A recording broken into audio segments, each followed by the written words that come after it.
he said that through all the actions of Sea Shepherd and through all the actions of whale activists around the world, the Japanese media has been just a concrete wall. People have not been able to get PR into Japan about whaling and let the rest of the world, let the Japanese people know how the rest of the world feels about it. Until he was there imprisoned, it hit the Japanese media like wildfire. Really? There was articles and news, television stories again and again and again covering this New Zealand activist who was in Japanese prison, and many Japanese really got to hear the international perspective for the first time through that experience. So Mr. Bethune's feeling to the matter was, yes, the prison experience was bad, but it was worth it to him for the opportunity to reach so many Japanese people with the way that at least his country of New Zealand and the sister country of Australia feel about this issue and feel very offended by what the Japanese are doing. Absolutely, absolutely. And you know, looking at this whole advocacy big picture and talking about like a teamwork, I've been thinking throughout this as this program's been going on of how the team would look. You know what I mean? Like how it seems like you have these pioneers, who are ready to sacrifice everything. Like you got your Tim DeChristopher's, you got your Bethunes, who are ready to go. I mean, his boat, sorry, what was his first name? Bethune. What did you say his first name was? Peter. Peter Bethune. Okay, so Peter gets on a boat, gets rammed by a Japanese ship, gets on, has the audacity to say, "You're going to pay for my ship." They arrest him, try him, throw him in Japanese jail, which is scary enough because terrifying. I mean, you're being thrown in a foreign jail where probably nobody speaks English. You don't know the customs, you don't know the culture, and so you're in major trouble. 5 months must have been hell, and then you look at what Tim's about to go through. 2 years in whatever prison it is not going to be fun. It's not going to be good, but he did what he did because he believed so passionately about what was going on. Yeah, and he said at his sentencing that if he had to do it all over again, he would still do it. Yeah, and these guys have no regrets. Like, yes, they know it's going to be hard going into it, and I commend them for it because they sort of know what's going to happen. I mean, you got Sea Shepherd volunteers that go, they ram a ship, their ship can go down.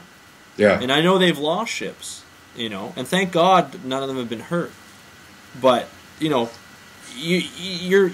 risking your life. You're risking sort of your lifestyle just because of something you believe in. So it's almost like part of that team is you have, like I'm going to make a hockey analogy because I'm Canadian. So you have your forwards. You got your guys.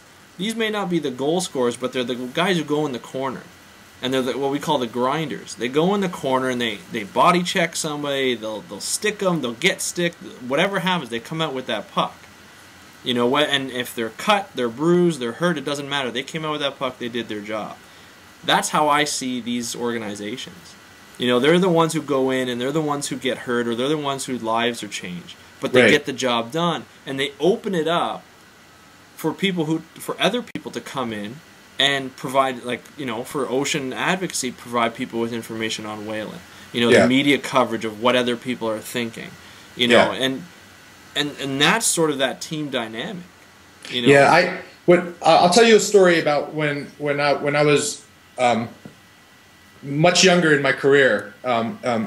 Early career, I started at an organization called Conservation International. Right. And in my mid-20s, I had this attitude, sort of that I was sort of like anti-Sea Shepherd, Greenpeace types. Yeah. And Conservation International does a lot of government and corporate engagement. They sit down with the governments of the world and the Walmarts of the world and big business, and they make boardroom deals on that benefit biodiversity conservation. Right. And I thought that was the approach at that time in my life. I thought, that's the right way to do it. That shows the rest of the world that we are. We're rational, educated people, that we're trying to communicate with you at your level. Yeah. And so I kind of disdained the other approach. And I made a comment about that to my boss at that time, and he took me aside and said, why do you think all these companies are willing to sit down and talk to Conservation International? Yeah. It's because they don't want the Greenpeace people barking up their ass. Exactly.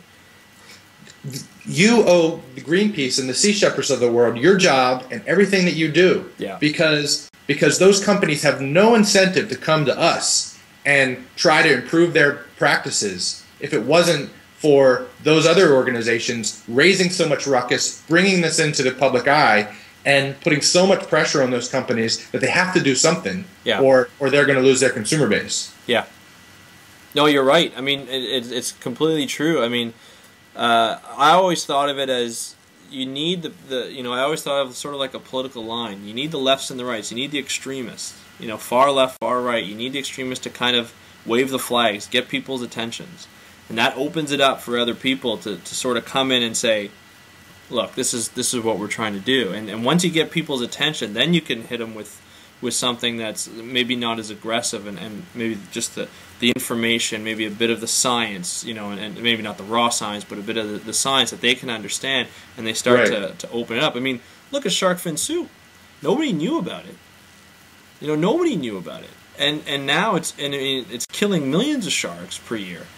And no one knew, and it's not as if they could knew; they just didn't know, and now it's one of the hot topics in environmentalism, and it's probably surpassed whaling. You see more things on sharks and finning than you do on whales and whales being killed.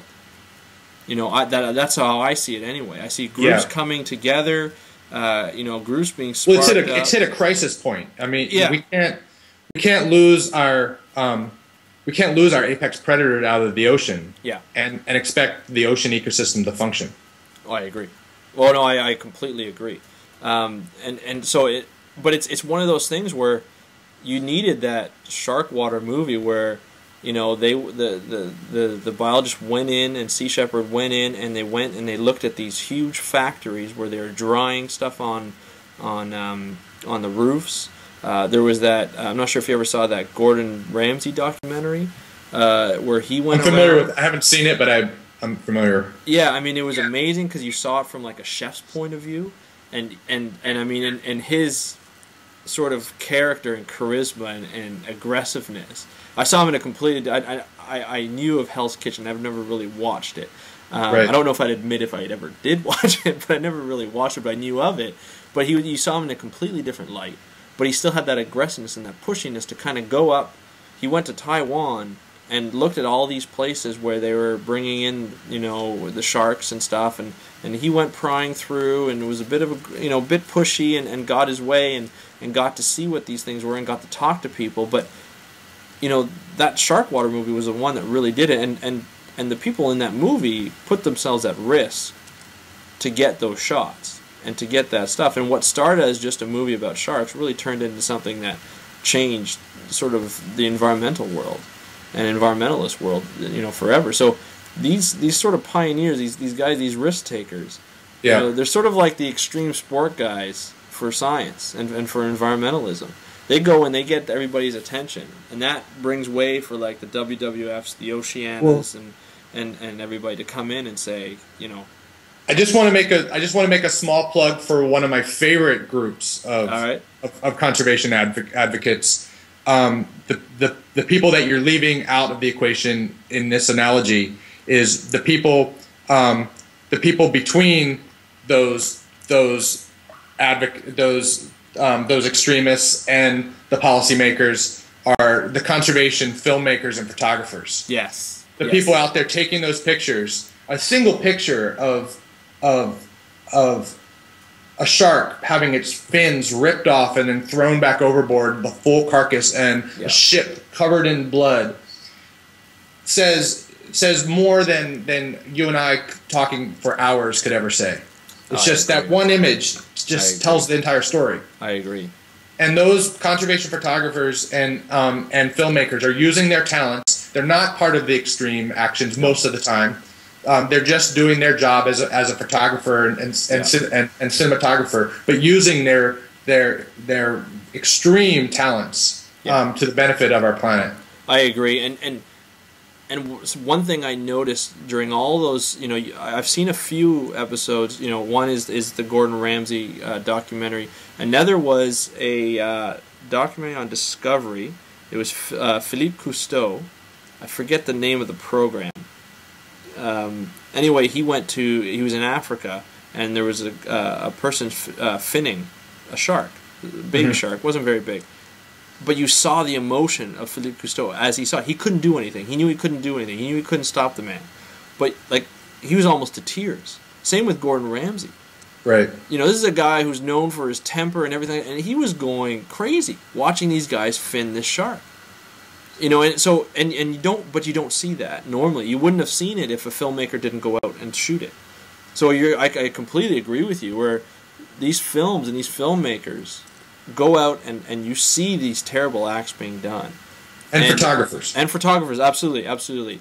All those people sort of in that media world that really bring the pictures to us and the videos to us, where now you see things that we never saw before.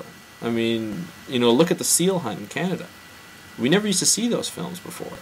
Now we see it all the time, and nobody wants to see a seal get killed, especially the way they get killed. Yeah, it totally changes the equation, just hearing about it and having to sit in your living room and see it. Yeah, and what it does is, actually, I'm not sure, do you know who Randy Olson is?